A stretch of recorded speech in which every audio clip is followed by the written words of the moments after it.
Ah, des success stories, qu'est-ce qu'on aime bien ça sur le web, le petit geek qui fait des trucs dans sa cave et qui arrive au sommet. Ah, on aime bien aussi des histoires de militaires avec de l'IA autonome qui tue des gens. Oh, c'est de la science-fiction tout ça. Non, c'est les actus du jour. Vous êtes sur Renaud Décode et c'est votre revue d'actu web, IA, digital tech, ce qu'il ne fallait pas louper ces dernières heures dans ce paysage qui forge notre futur et qu'on doit prendre en main.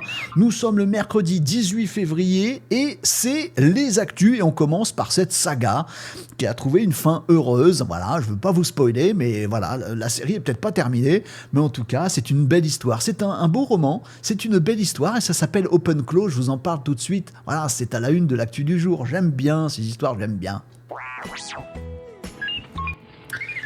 Open Claw, ah bah ça on en a largement parlé ici sur Renaud Décode de Open Claw, donc qui s'appelait avant Claude Bot, C-L-A-W-D Bot, c'est un petit homard, là, un petit homard tout rouge, il est mignon ce petit homard, voilà, le symbole de ce truc, et ce truc il a été créé par quelqu'un qui s'appelle Peter Steinberger, voilà j'ai ma petite note, je lis pour pas écorcher son nom, Peter Steinberger c'est lui. Attends, vas-y, je te partage. Voilà, c'est lui. Salut Peter, comment ça va? Peter Steinberger, c'est un mec qui a fait des tas de trucs. Si vous allez voir sur son compte GitHub, bah, il a fait OpenClaw. Effectivement, je vais vous en reparler, mais il a fait des tas d'autres trucs, dont des trucs qu'on connaît bien. Hein, voilà, par exemple, le fameux truc PDF. Il y a des trucs dingos. Il fait, voilà, ce mec est un geek. Voilà, je sais pas s'il bosse dans une cave, dans une caverne, dans une grotte, etc. Comment il s'habille et tout ça, mais c'est l'archétype du geek qui bosse sur GitHub en réseau, qui fait ses projets, qui a des idées absolument magiques, qui va développer des trucs, qui est totalement amoureux de Claude d'Anthropic. Vous allez voir, j'y reviendrai parce que ce truc est une saga. Ben si, il faut des déchirements, des couples qui se font pas, des amours transis, tout ça. Vous allez voir, c'est génial, voilà. Peter Steinberger, donc, il fait des tas de dingueries, c'est un geek, et tout le monde le kiffe dans la petite communauté des développeurs en disant mais il a toujours des idées exceptionnelles, puis il va au bout, et puis il est un peu cinglé dans sa tête, et il y va. Et puis il y a quelques temps, il nous sort son fameux Cloudbot, qu'il appelle comme ça, c'est LAWD, c'est un jeu de mots avec le homard, les pinces, machin, etc. Cloudbot, aussi un petit peu en hommage à Claude, les modèles d'Anthropic, parce qu'il kiffe les modèles d'Anthropic, et du coup, dès que l'IA est arrivée et qu'elle a continué à se développer, le petit Peter, le grand Peter, là, c'est grand, voilà, il a fait plein de trucs, plein de dingueries autour de Claude pour exploiter les IA agentiques, les capacités des IA et en faire des petits trucs absolument dingos avec ses petits doigts sur son petit clavier. Ah ouais, qu'aussi Claude qui l'a aidé pour développer des trucs. Est arrivé donc ce fameux Claudebot. C'était quoi Claudebot? Alors je vous en ai déjà longuement parlé sur Renaud Décode, vous savez normalement tout. Claudebot, bah, c'est une version, comment je vais dire ça? C'est un truc qui s'installe sur son PC. Ne l'installez pas sur votre PC. Je vous ai déjà fait des tutos et des vidéos. Je vous retrouverai ça sur YouTube où je vous disais comment installer Claudebot, mais pas sur votre PC, parce qu'il y a des failles, parce que le truc est assez dingo et qu'il faut faire toute attention, mais ça reste quand même dingo au sens positif du terme. Je vous ai dit, faut l'installer sur une machine à part ou sur un VPS. Je vous ai déjà fait des tutos, vous retrouverez ça sur YouTube. Bref, ce Claudebot, il profite des IA agentiques. Mais surtout, les deux grosses capacités du truc, c'est que d'une part, il est sur un PC et il a accès à tout ce qu'il y a sur le PC. Donc, il peut faire plein de trucs. Bougez vos fichiers, regardez vos mails, regardez vos machins. Il regarde tout, il fait tout, et puis il agit. C'est une IA agentique, voilà. Et en plus, il a son petit caractère et sa petite autonomie. Tiens, tu vois, tu t'en vas au bureau le matin, juste avant, tu dis à ton petit Claudebot, enfin, maintenant, comment ça s'appelle? OpenClaw, maintenant, s'il te plaît, tiens, gère ma journée à ma place sur mon ordi, fais comme tu veux, découvre des trucs. Puis apprend des nouvelles capacités. Tu reviens le soir, il a de nouvelles capacités. Voilà. Ouais, c'est bien.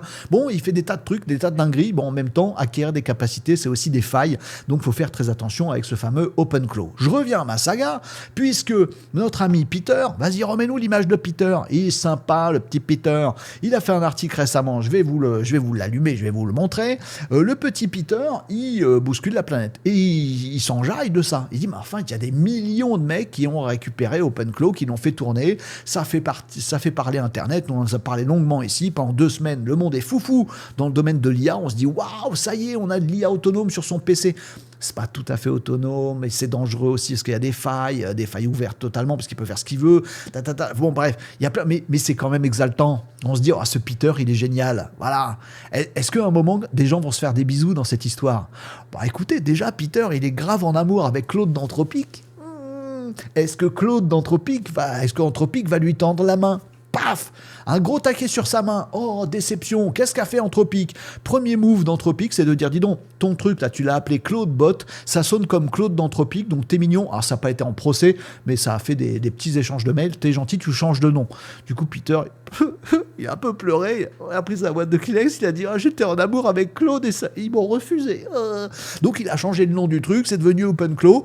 Et par contre, sorti du bois, est arrivé Samy, Sam Altman d'OpenAI, qui lui a fait des yeux doux à Peter et lui a dit, tu sais, faut pas que tu restes malheureux d'avoir été écarté par Claude. Viens chez nous, on va te montrer où c'est qu'on est, avec qui qu'on travaille et tout ça, tout ça. Et donc Peter, il est allé voir OpenAI. Et OpenAI a fait une nouvelle acquis ailleurs. Alors c'est très à la mode ces derniers temps, surtout dans des boîtes comme OpenAI qui crament beaucoup de sous et qui en gagnent beaucoup moins. Voilà, c'est de faire des acquisitions de boîtes, mais sans avoir à les acheter. Plutôt à recruter les patrons, les dirigeants, le board, les méga ingénieurs, on les recrute à tous ensemble, puis on laisse la boîte tourner par ailleurs, mais quand même on a un peu repris la matière grise qui faisait l'entreprise qu'on convoitait, hop, on l'a repris chez OpenAI. Et bien c'est exactement ce que vient de faire OpenAI, ils ont fait de l'acquis ailleurs, c'est-à-dire qu'ils ont recruté Peter. Voilà. Et bien Peter Steinberger vient de rejoindre les rangs d'OpenAI pour faire quoi? Pour être carrément directeur du futur des agents, de l'agentique, chez OpenAI. C'est la mission de Peter. Lui, il veut avoir des super agents autonomes qui font des tas de trucs et que n'importe qui sur la planète, sa grand-mère, dit-il, puisse utiliser facilement. Ça tombe bien, Sam Altman et OpenAI, ils ont bien envie de faire ça. Et bien voilà, Peter Steinberger vient de rejoindre OpenAI. Voilà, c'est une belle histoire, c'est un beau roman et ils ont rejoint tout ça. Donc voilà, il va améliorer tout ce qu'il a fait. Il va le faire en interne chez OpenAI. Peter est ravi. C'est une success story absolument magnifique. D'autant que vous l'aurez compris, le acquis ailleurs, il a peut-être coûté cher. On n'a pas le montant du salaire de Peter à OpenAI, mais le truc dingo, c'est qu'ils ont recruté qu'une personne, puisque cette dinguerie d'OpenClaw qui a remué toute la planète pendant des semaines et qui est une absolue dinguerie, c'est une seule personne. Ouais, j'adore cette histoire, je voulais vous la raconter, voilà, maintenant vous savez, puis on va voir donc quelle direction prend OpenAI avec Peter en patron de tout ce qui est capacité agentique autonome sur nos PC.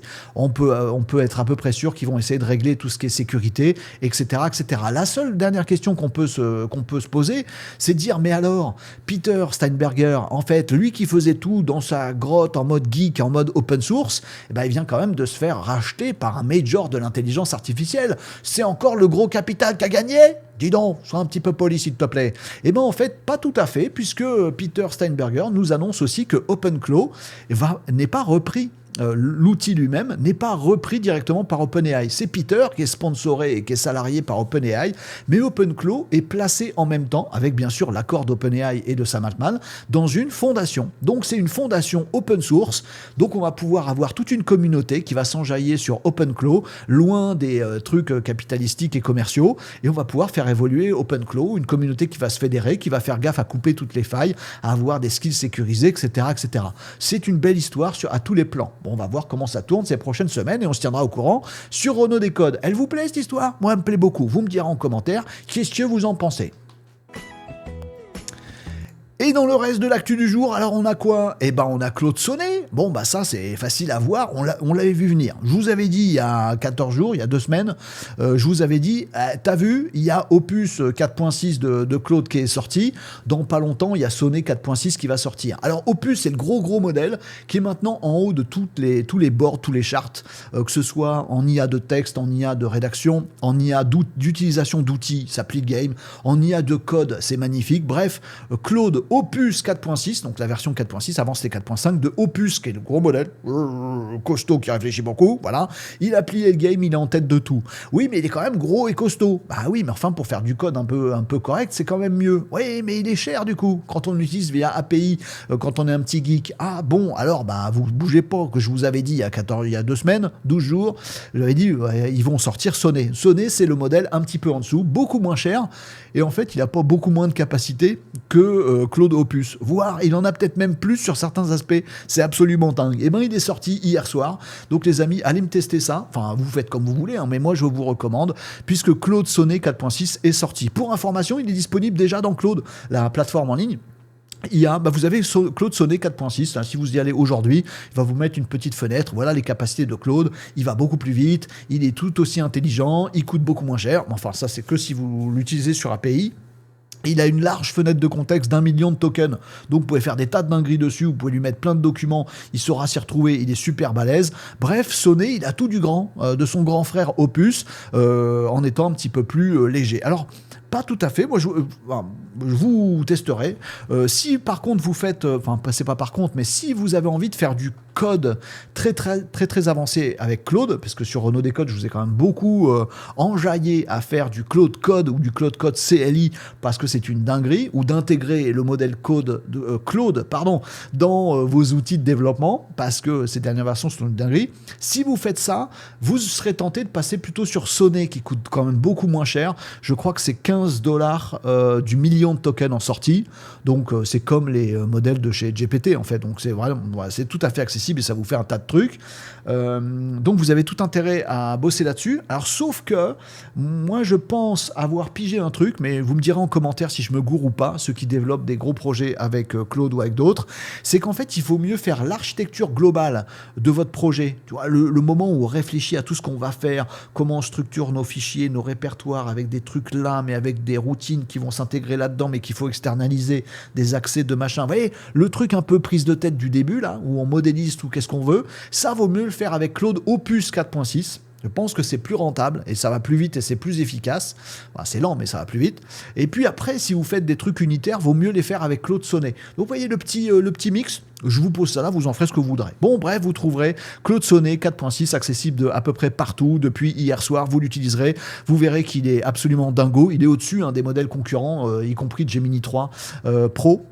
Voilà, il est au-dessus, Sonnet 4.6. Il est même un petit peu au-dessus de Opus 4.6 sur certains aspects. Bon, après, sur des grosses tâches d'agentique de code et de code pur et de réflexion de code, Opus 4.6 est toujours largement en tête et c'est bien logique et bien normal. Vous ferez votre petit mix comme vous voulez, mais allez découvrir ce Claude Sonnet 4.6 disponible maintenant absolument partout. Amusez-vous, puis mettez à jour vos automatisations, parce que peut-être vous aviez d'anciens modèles dans vos automatisations.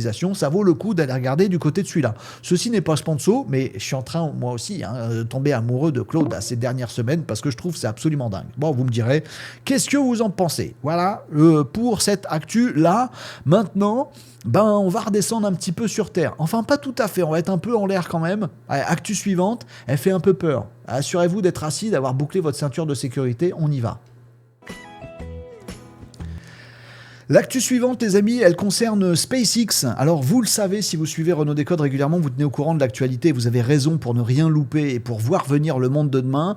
Le monde de demain a des côtés qui nous enjaillent. Et puis, le monde de demain, il a aussi des côtés qui nous font un petit peu flipper. Et là, je pense qu'on est dans le côté un petit peu flippant avec les dernières intentions de SpaceX. Alors, vous savez que X AI, donc le groupe dans lequel il y a le réseau social X et où il y a Grok, l'intelligence artificielle.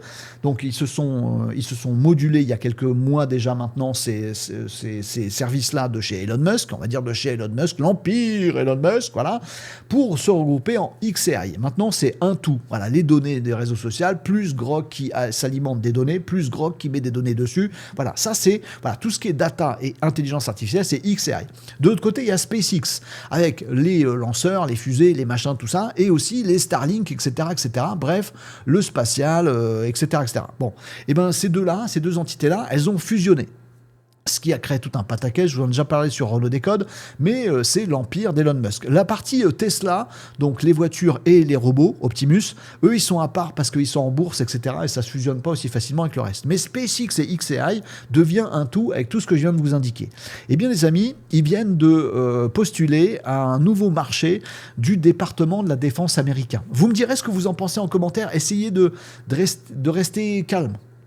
Ne vous dites pas c'est tout pourri ou c'est super. On va essayer de rester dans la nuance si vous voulez bien. Vous faites comme vous voulez, après tout les commentaires sont à vous. Voilà, vous faites comme vous voulez. Bon, en tout cas, le groupe SpaceX XAI a postulé pour le département, auprès du département de la défense américain pour faire un trend de développement payé à 100 millions de dollars. Donc il y a du budget pour faire quoi sur un calendrier de 6 mois, donc très très court.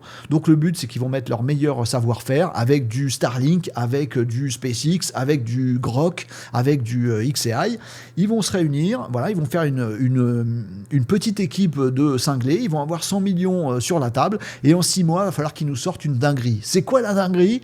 Parce que vous aurez bien noté que c'est pour le département de la défense américain, et ben c'est les essaims de drones pilotables sur le domaine militaire.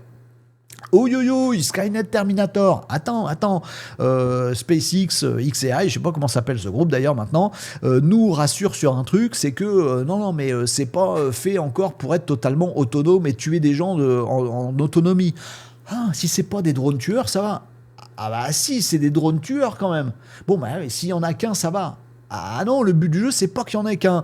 Ce projet vise à construire des essaims de drones pilotables par les commandes naturelles. En gros, un soldat sur le terrain, il va avoir sa nuée de drones et le projet consiste à dire il me faut un orchestrateur de tout ça. Dans son casque hyper balèze, le soldat, il va pouvoir dire tiens, essaim de drone, fais-moi une barrière infranchissable à gauche pendant qu'une partie de l'essaim va aller exploser les ressources qui se trouvent là-bas derrière, s'il vous plaît, et les autres, vous allez exploser le terrain là-bas, machin. Voilà, en temps réel et en commande à la voix, le soldat il va pouvoir manipuler un essaim de drone. Le but du jeu, c'est de saturer l'espace ennemi quand on a des ennemis, et puis d'avoir une portée et une puissance de frappe et une puissance de détection et une puissance de défense absolument dingo sur le terrain autour de chaque militaire.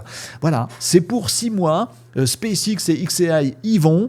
Bien sûr, il y a des capacités de dingo puisqu'il y a aussi les Starlink, donc on va avoir des drones qui vont être autonomes en termes de communication, pas autonomes en termes de prise de décision.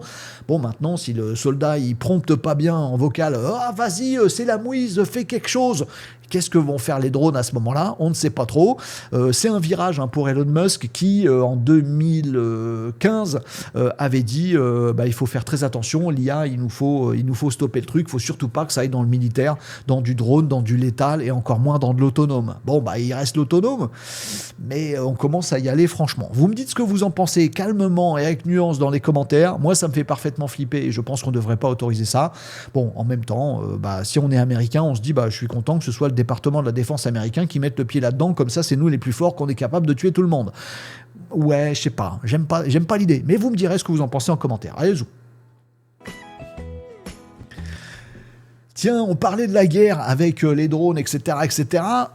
Avec la guerre vient la mort. Ah oui, pardon, aujourd'hui, j'ai oublié de vous prévenir, cette revue d'actualité IA Digital Tech sur Renaud Décode, aujourd'hui, elle est particulièrement joyeuse. Après la guerre, parlons un petit peu de la mort. Juste pour vous informer d'un truc, les amis, il faut le voir venir, et puis ce que je vais vous dire est un truc un peu philosophique, éthique, qui mérite réflexion à mon avis.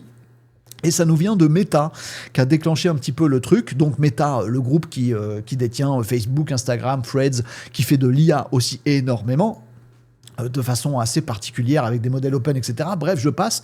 Le groupe Meta a déposé un brevet il y a quelques temps et ils commencent à communiquer un petit peu dessus, notamment pour mettre des barrières. Le brevet qu'ils ont déposé chez Meta, il est d'avoir des modèles d'IA qui sont capables de simuler l'activité d'un compte sur un réseau social quand la personne n'est plus là. Toute la nuance est dans le « n'est plus là ». Voilà, la question qu'on va se poser, c'est ça. Puisqu'en fait, les gens ont vu dans ce dépôt de brevet le fait que Meta avait d'une part envie d'alimenter ses réseaux sociaux pendant que vous les avez lâchés, voilà, ou pendant que vous êtes parti en vacances faire le tour du monde pendant 3 mois.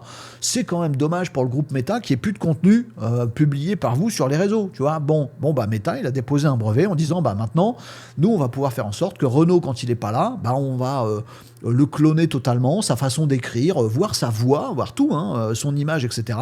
Et puis, on voit comment il publie, à quel rythme, sur quel sujet, etc. Pendant qu'il n'est pas là, on va pouvoir publier à sa place. Ouais, c'est carrément l'usurpation d'identité. Mais non, c'est sur ton compte, c'est pour ton bien. Ouais, d'accord. Et bien sûr, tout le monde s'est engouffré dans la brèche pour dire « Et quand on n'est pas là, est-ce que ça veut pas dire qu'on est mort ?» Parce que oui, c'est ça que ça inclut, tout ce qui est la griffe tech, je sais plus comment ça s'appelle, la dead tech, voilà, peu importe, tout ce qui est innovation autour de l'après-vie. l'afterlife, comme on dit, la mort, quoi. Bon, voilà. On va devoir écrire bientôt nos testaments aussi pour le monde numérique, les amis, puisque ce dépôt de brevet. Alors, Meta dit oui, c'est aussi pour nous prémunir que ce ne soit pas des concurrents qui le fassent. Autant que ce soit nous qui déposions le brevet plutôt que d'autres. Ouais, n'empêche qu'il va falloir qu'on commence à réfléchir à ce truc-là. Qu'est-ce qui se passe à votre mort sur les réseaux sociaux? Bon, il y a déjà des pages qui sont dédiées à ça, notamment sur Facebook, où quand vous êtes décédé, vous devez dire avant qui vont être vos légataires numériques. Et puis vos légataires numériques, une fois que vous êtes décédé, peuvent dire à Facebook, c'est moi le légataire numérique, maintenant tu peux passer le profil en profil commémoratif, etc. etc. Peut-être que demain, il y aura des alinéas là-dessus qui diront, est-ce que tu veux continuer à faire vivre le compte de telle personne qui est décédée après sa mort, parce que nous on a tous les éléments et on peut continuer à le faire publier. Bon, il y a plein de psys qui se penchent sur la question en disant c'est peut-être pas mal pour accompagner le deuil, mais c'est peut-être aussi vraiment tout pourri pour accompagner le deuil, quoi, notamment pour les enfants, pour les gens qui n'ont pas forcément la distance avec tout ça, et on a du mal à avoir la distance avec l'IA. Bref, je pose ça là, voilà, je voulais parler un petit peu de ce sujet-là, parce qu'il est éminemment éthique, et puis il indique peut-être les flous juridiques qu'on a absolument sur la planète, et le fait que avec l'IA, on rentre dans de nouveaux mondes absolument dystopiques, mais en fait ils sont là, ils sont réels, et il faut peut-être qu'on s'intéresse à ce genre de choses. Moi je trouve ça passionnant, en tout cas philosophiquement. Vous me direz ce que vous en pensez dans les commentaires. Allez, petite actu pour terminer. La première, elle concerne l'Inde, et la deuxième, elle concerne la Chine. Alors, on va commencer par l'Inde, les amis, puisque, vous le savez probablement, c'est le sommet sur l'intelligence artificielle. En ce moment, on fait beaucoup de sommets internationaux sur l'intelligence artificielle, voilà, parce qu'il faut que tous les pays du monde se mettent d'accord.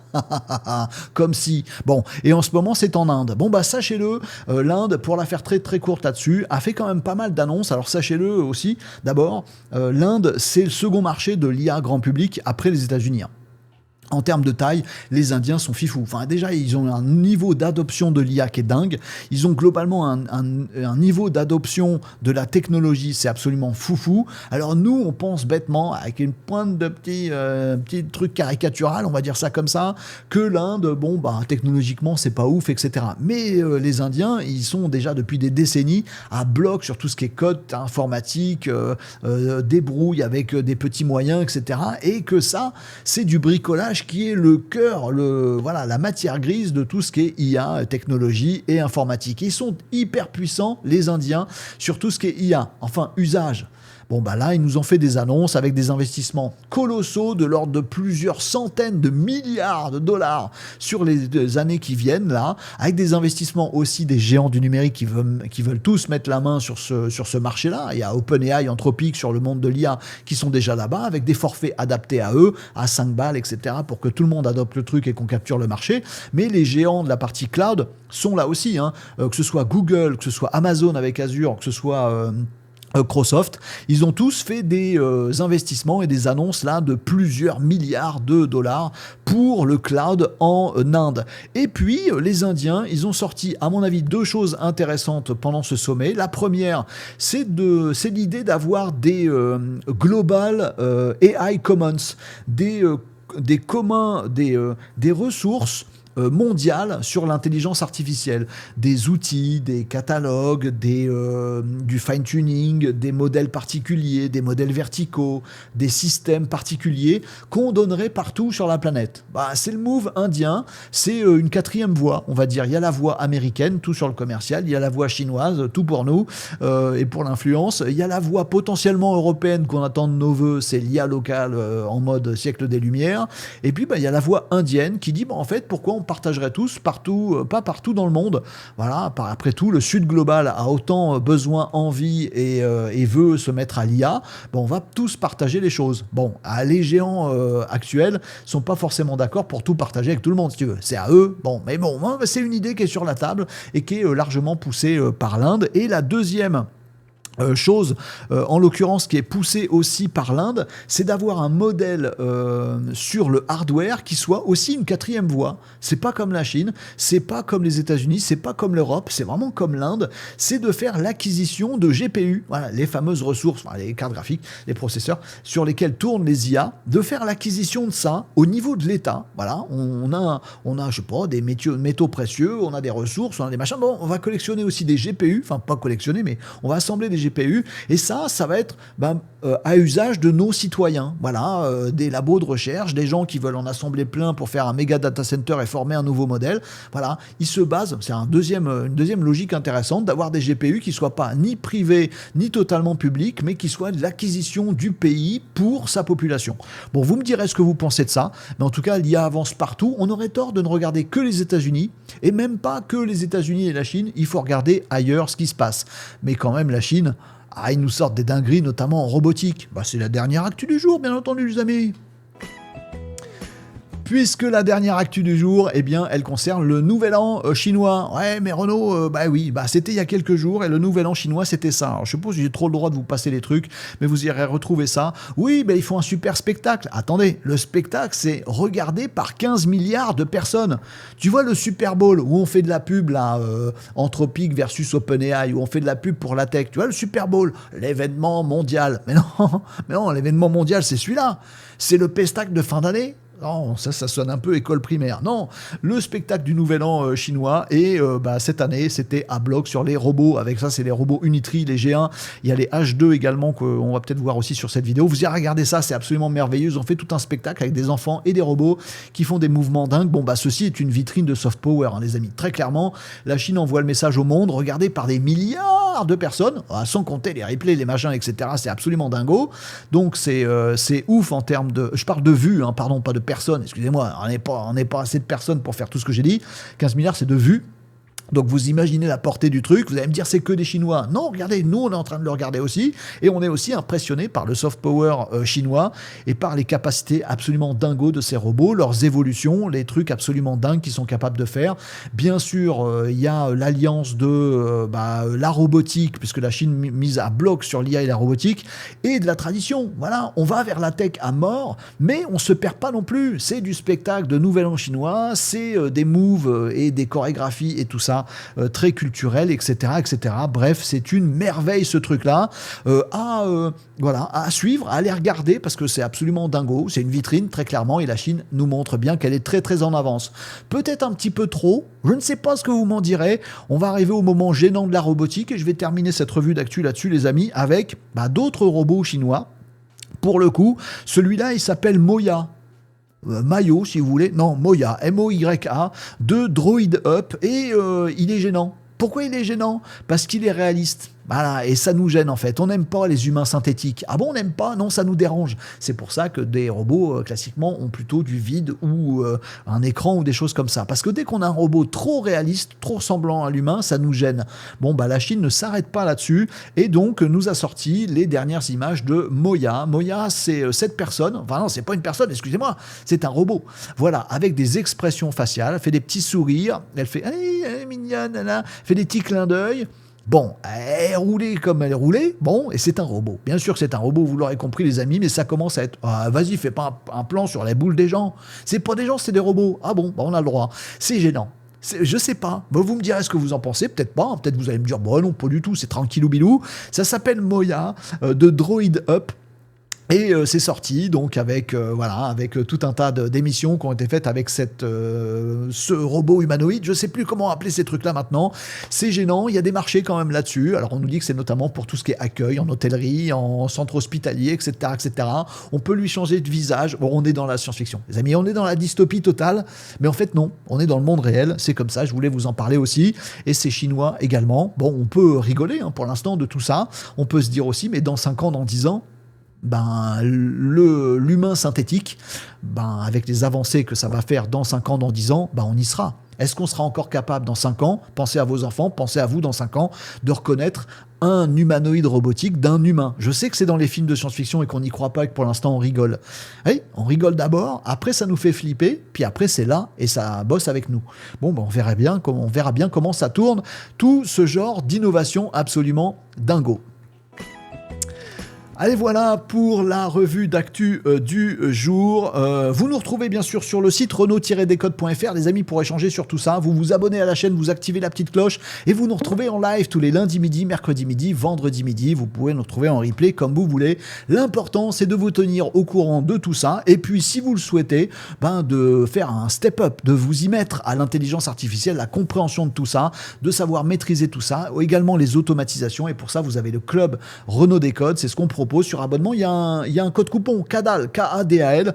Pour ça, c'est très simple. Vous allez sur le site renault-décode.fr et vous allez découvrir tout ce qu'il y a dans cette petite formule qui est, à mon avis, la meilleure formule pour vous accompagner dans votre level up bien nécessaire en 2026. Vous avez vu les dingueries sur l'IA, l'automatisation et le changement de vie qui est juste devant nous, et donc il ne faut pas le louper. Merci d'avoir suivi ces actus et à très bientôt pour une nouvelle revue d'actualité web IA Digital Tech sur Renault Décode.